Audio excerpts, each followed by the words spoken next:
Certainly dairy in the European Union is important. It's 15% of total farm cash receipts in the European Union.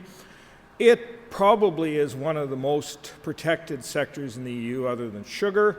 It has a combination of instruments that are very similar to Canada. It has price supports that are backed up by intervention purchases. When the intervention purchases get too large in terms of stocks, there were production quotas to limit the stock buildup. They protect their domestic market with tariff-free quotas, albeit not as high over quota tariffs as we have. And when the domestic price is much higher than the world price, they used export restriction or export restitutions or subsidies, and they had domestic consumption subsidies. In terms of the world market, well, I guess the EU is sort of the big player in terms of trade next to New Zealand. Depends what product you're talking about. So the EU would have about 21% of the world's milk. It goes up to probably a third when you deal with processed products. So they're producing 152 million tons per year. That really is mesmerizing, Brady. I keep wanting to watch it. They've got 27% of the world's exports, but they're also a major importer, and I think we tend to lose sight of that. The Common Agriculture Policy is the European Union's version of a farm bill, and it is reformed in a periodic fashion, much as Growing Forward or the APF or U.S. farm bills would be. The latest tranche of reforms include dairy, and probably the biggest issue is the gradual elimination of production quotas in 2015. The reform, whoops, and I don't want to do that, I just want to keep talking. Intervention prices have been gradually reduced, and that's why my slide went ahead. It wants to show that. And in compensation for reduced support prices, they've provided compensatory payments that were initially at least partially coupled with production, but more recently have been provided as a direct payment. So the slide that keeps wanting to show up is a picture I stole from the European Commission without actually crediting them, I see. The line in the middle, the blue line, are intervention prices, and this is a weighted average of butter and skim milk powder prices. And you can see in the early 2000s that the intervention prices actually were providing a floor. The green line is the farm price of milk in the European Union. Once you get past 2004 and some rather large reductions in intervention prices, not large in European terms, you see a movement away from the support price and the domestic price.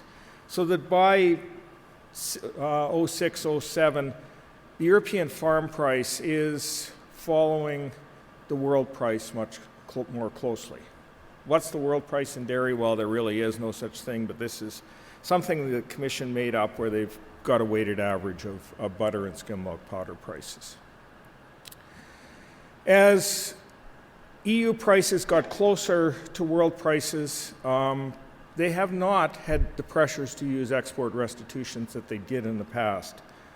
So it's one instrument that's still there, but being used much less frequently.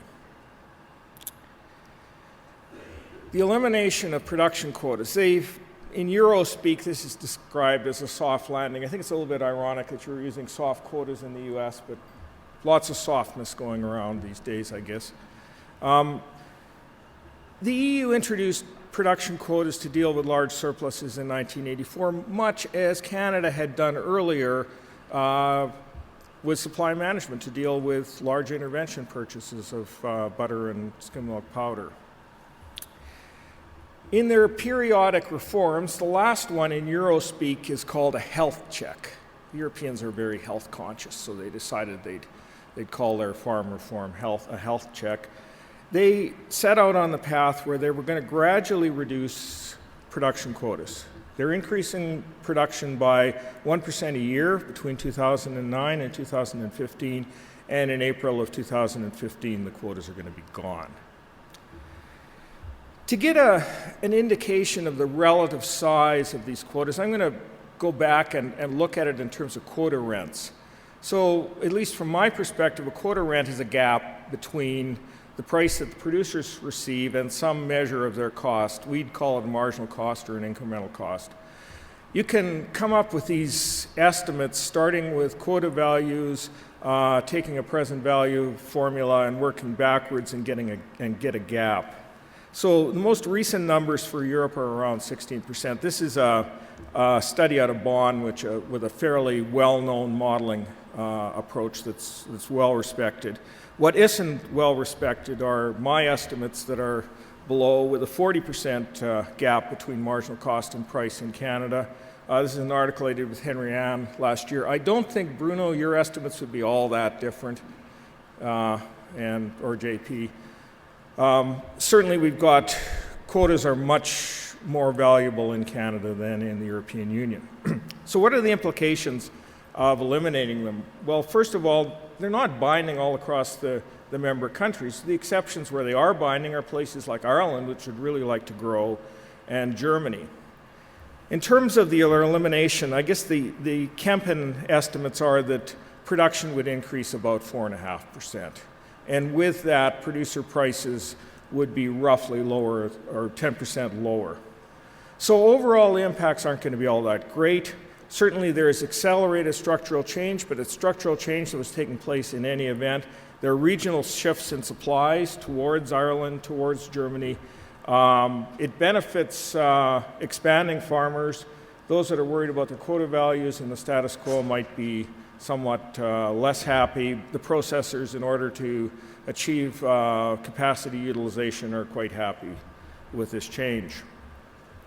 So the intervention price reductions that I showed earlier were compensated through compensation payments initially, and then in 2003, Europe actually followed the US with a direct payment. So the single farm payment rolls everything together into one payment, so for crops and livestock and dairy.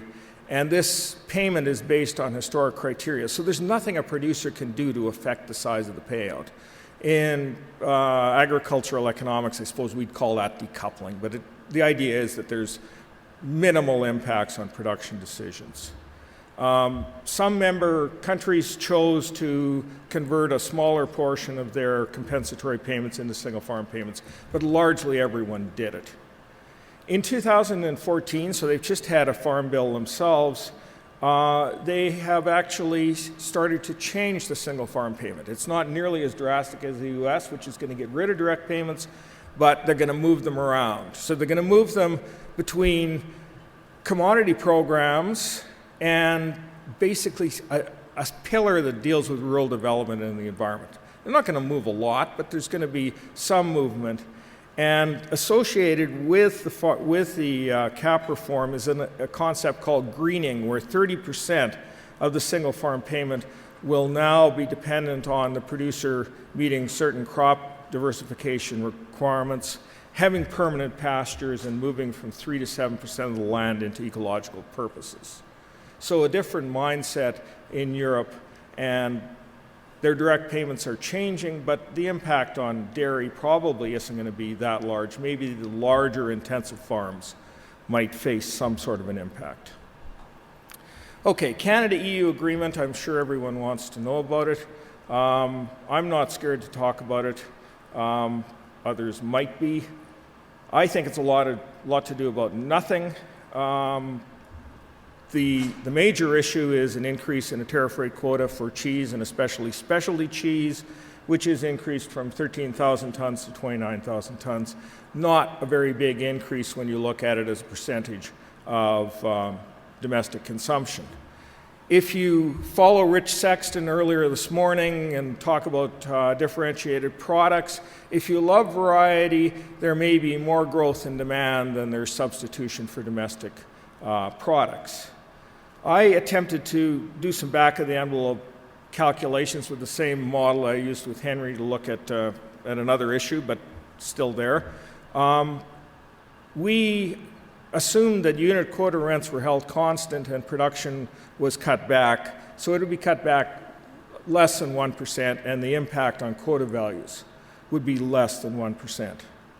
So not a very big impact, potentially a precedent for other regional trade agreements, especially the Trans-Pacific Partnership, where there might be a tendency to trade off import protection for export interests, but I really don't see much of it happening. Most of the incremental impact will come through managed trade, increasing tariff rate quotas by marginal amounts. Okay, this is really what JP wanted me to talk about. What does it actually mean for Canada and what are the drivers? In terms of Europe, they've reduced their intervention prices, they backed it up with direct payments or compensation payments. They've done a few other things. There's quite a bit more volatility. Europe has actually introduced something called an income stabilization tool. If you read the rules behind the income stabilization tool, you will see agri-stability. Within their own regulations, Europe, I think, has become somewhat more enlightened, where they have actually allowed casein to be used with fluid milk in cheese production. So a movement away from compositional standards like we have here.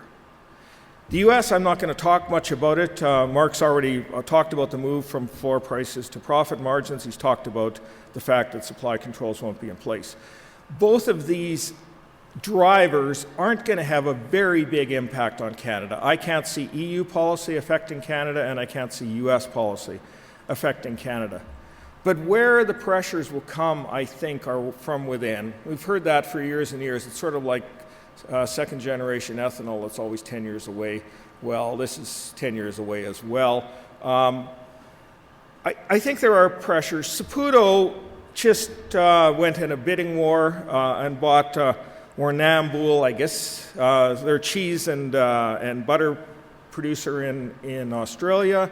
The idea is that they will source high-growth Asian markets out of Australia. Well, Saputo has been at this game for quite a long time. They're actually the third largest processor in North America with $7 billion in annual sales. They fall in just behind Nestle's and Dean Foods. Agri-food comes in number 7 with $3.6 billion. The question I'd like to ask you is, how much of the money in their deep pockets came initially from Canada? How much of that came by capturing the excess rents that were available?